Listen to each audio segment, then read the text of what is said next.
reading people, welcome back to my YouTube channel. Aku Meliana. Di sini aku bakalan sharing dan review tentang buku-buku yang udah pernah aku baca. Hari ini aku bakalan sharing tentang buku Seni Hidup Sederhana.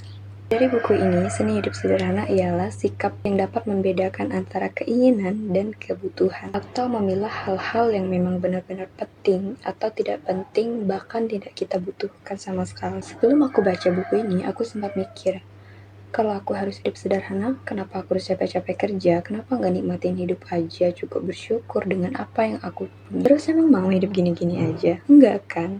Aku pribadi juga pengen banget mencapai financial freedom. Siapa sih yang nggak mau? Sementara uang itu sendiri nggak mungkin datang tiba-tiba aja gitu, kayak hujan turun dari langit, tanpa kita bergerak sedikit pun. Dan hidup sederhana, menikmati gitu-gitu aja hari-hari kamu tanpa ada perubahan sama sekali. Tapi setelah aku baca buku ini, pikiran aku tuh langsung kebuka. Ternyata seni hidup sederhana itu punya banyak banget manfaat. Bukan cuma dari segi finansial, tapi juga ngebantu banyak banget aspek-aspek kehidupan. Yang pertama, mengurangi masalah psikologi. Kedua, pengeluaran berkurang. Yang ketiga, menjadi lebih produktif. Dan yang keempat, dijauhkan dari penyakit hati. 5, memiliki banyak waktu luang. Dan yang keenam, memegang kendali terhadap hidup kita. Terakhir yaitu 7, hidup lebih bebas. Aku ambil contoh dari pengeluaran berkurang. Kita bisa mulai memilah barang yang perlu kita beli atau tidak. Dengan cara ini kita bisa jauh lebih hemat dan bijak dalam membeli sesuatu. Pengeluaran dan anggaran belanja pun berkurang. Kita bisa lebih optimal memanfaatkan uang untuk hal-hal yang lebih bermanfaat.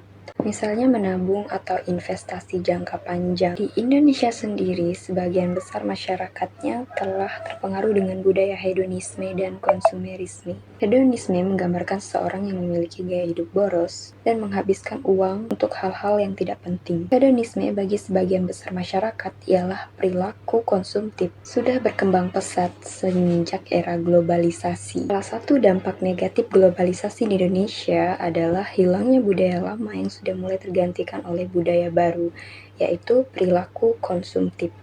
Perilaku konsumtif ada karena tuntutan gaya hidup. Akan tetapi, di tengah budaya modern yang terjadi saat ini, terdapat sebuah gaya hidup yang sedang populer di kalangan milenial, yaitu gaya hidup minimalis. Sebuah konsep gaya hidup yang mengajarkan kita untuk mencukupkan diri dengan apa yang ada pada kita. Gaya hidup minimalis membantu kita memprioritaskan hal-hal yang penting. Dengan gaya hidup minimalis, kita bisa melihat berbagai hal yang harus kita fokuskan dalam hidup. Meskipun gaya hidup sederhana setiap orang itu berbeda, semuanya menuju arah yang sama, yaitu menjadikan hidup lebih berarti, baik untuk diri sendiri maupun untuk orang-orang di sekitar. Nah, reading people, benarkah sederhana sama dengan tidak memiliki apa-apa?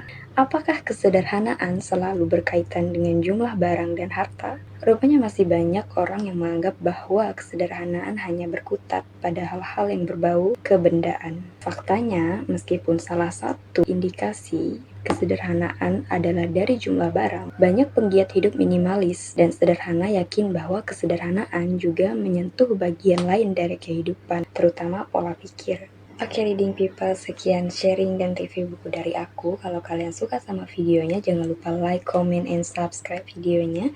Dan jangan lupa komen di bawah next buku apa lagi yang bakal aku review. Thanks for watching, happy reading, and bye-bye.